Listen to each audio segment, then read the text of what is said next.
나무에 거꾸로 매달려 있는 여인, 그녀가 오늘의 주인공 파니 핑크입니다. 그녀에게 무슨 일이 있었던 걸까요? 파니 핑크는 29살의 독신 여성입니다. 그녀는 공항에서 소지품 검색원으로 일하며 비행기 소음이 끊이지 않는 낡은 고층 아파트에 살고 있습니다.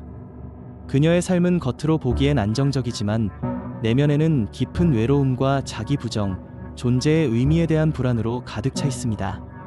직업도 있고 친구도 있고 집도 있지만 정작 이성과의 관계에서는 늘 결핍을 느낍니다. 그녀는 반복되는 일상 속에서 파트너의 부재를 곧 자신의 부족함으로 만드는 사회적 압박과 시간이 흐를수록 점점 더 커지는 불안에 시달립니다. 30이라는 나이가 다가오자 자신이 더 이상 사랑받을 수 없는 존재가 되지는 않을까 두려워합니다.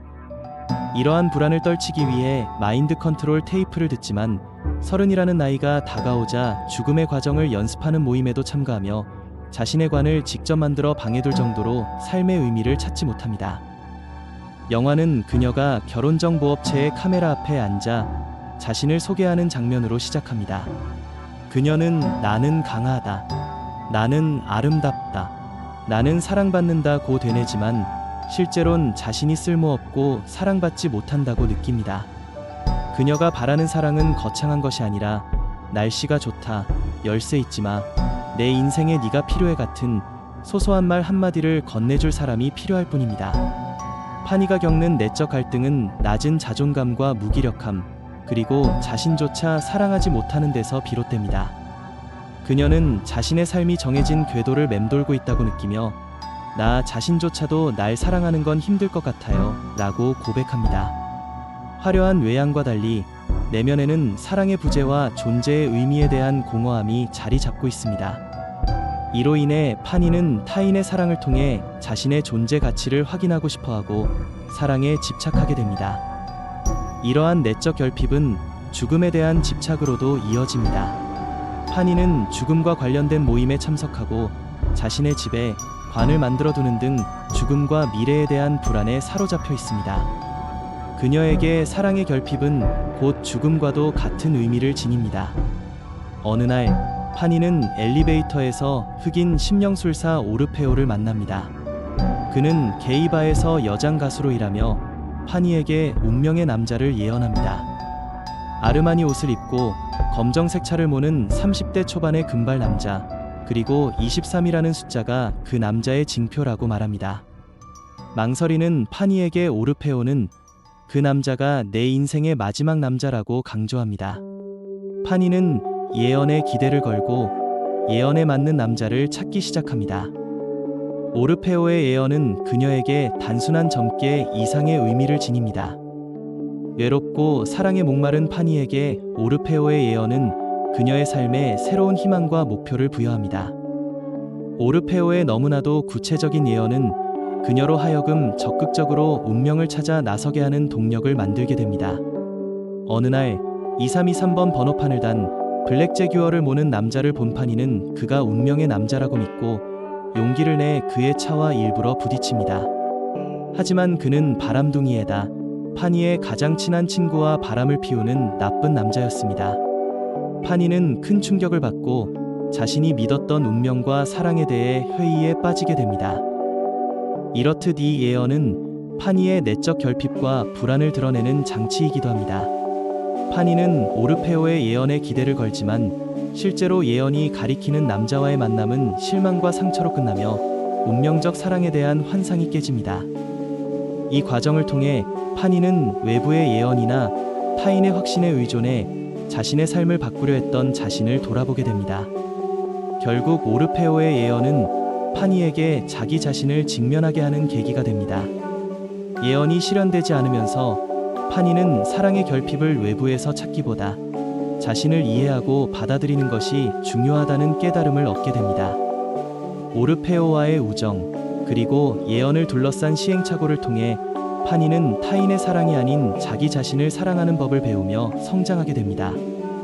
즉, 오르페오의 예언은 파니에게 삶의 전환점이자 자기 내면을 탐색하고 성장할 수 있는 중요한 계기로 작용합니다.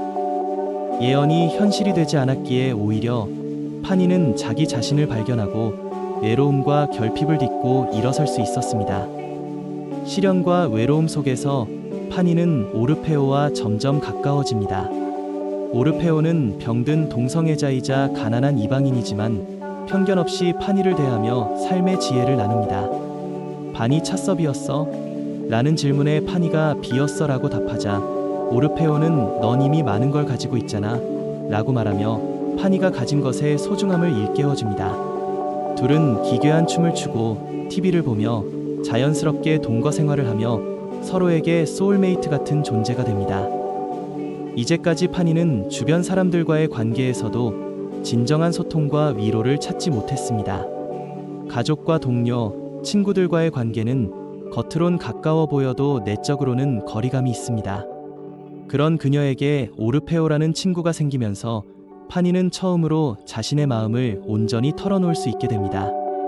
오르페오와의 우정은 파니가 자기 자신을 돌아보고 조금씩 자신을 사랑하는 법을 배우는 계기가 됩니다. 파니의 30번째 생일, 오르페오는 해골 옷을 입고 케이크를 준비해 깜짝 파티를 열어줍니다. 하지만 오르페오는 심각한 병에 걸려 있었고 결국 파니의 보살핌 속에 세상을 떠납니다. 오르페오는 사랑은 이성이 아니어도 가능하다는 것을 파니에게 가르쳐주고 파니는 그를 통해 자신을 사랑하는 법을 배웁니다. 오르페오가 떠난 후 파니는 자신이 직접 만든 관을 아파트에서 던져버리며 더 이상 죽음에 집착하지 않기로 결심합니다. 아파트가 재건축을 앞두고 모두가 떠나야 하는 상황에서 엘리베이터가 멈추자 파니는 오르페오가 했던 아프리카 주문을 외우며 춤을 춥니다. 그러자 엘리베이터가 다시 움직이고 파니는 이웃들을 집에 초대해 커피를 대접합니다. 어색한 분위기 속에 에디트 피아프의 노래가 흐르며 파니는 마침내 자신만의 방식으로 삶을 받아들이고 스스로 완성해가는 길을 걷기로 합니다.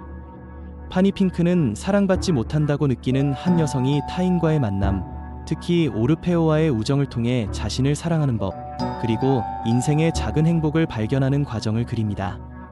결핍에 대한 두려움과 자기 부정이 타인의 사랑을 통한 구원을 추구하는 결과를 낳지만 결국 진정한 변화는 자신을 받아들이고 사랑하는 과정에서 시작된다는 것을 일깨워줍니다. 영화는 파니가 외부의 사랑이 아닌 자기 자신을 사랑하는 법을 배워가는 과정을 통해 내적 갈등을 극복해 나가는 모습을 보여줍니다. 파니 핑크의 내면적 고민은 현대를 살아가는 많은 이들이 느끼는 외로움, 자기애의 결핍, 그리고 진정한 소통에 대한 갈망과 깊게 맞닿아 있습니다. 그녀는 겉으로는 직장도 있고 집도 있고 주변에 사람들이 있지만 정작 마음을 나눌 진정한 친구나 가족이 없어 늘 외롭고 불안합니다. 30 넘은 여자가 결혼할 확률은 원자폭탄에 맞을 확률보다 낮다는 자조적인 대사처럼 사회적 기준과 시선에 스스로를 얽매며 자신이 사랑받을 수 없는 존재라고 느낍니다. 이런 파니의 고민은 단순히 연애나 결혼 상대를 찾는 것에 그치지 않고 내 삶의 의미는 무엇인가? 나는 왜 이렇게 외로운가라는 더 근본적인 질문으로 확장됩니다. 반복되는 일상, 소통의 부재, 미래에 대한 불안 속에서 파니는 자신조차 사랑하지 못하는 무기력함을 느끼지만 동시에 자신의 삶을 걱정하고 애틋하게 여깁니다. 파니는 일상에 작은 변화를 주는 용기를 내면서 타인과의 관계에서 상처받더라도 다시 일어설 수 있다는 희망을 보여줍니다. 남의 시선이나 기준이 아닌 자기 자신을 먼저 인정하고 아끼는 것이 행복의 시작임을 깨닫고 누구나 실수하고 상처받지만 자기애와 성장을 통해 새로운 사랑과 삶을 시작할 수 있다는 메시지를 전합니다. 결국 파니 핑크의 고민은 나도 사랑받을 수 있을까라는 질문에 대한 답을 찾아가는 여정이며 이 과정에서 자기 자신을 이해하고 타인과의 진정한 관계를 통해 성장하는 모습을 보여줌으로써 우리 모두에게 깊은 공감과 따뜻한 위로 그리고 삶의 작은 용기를 줍니다.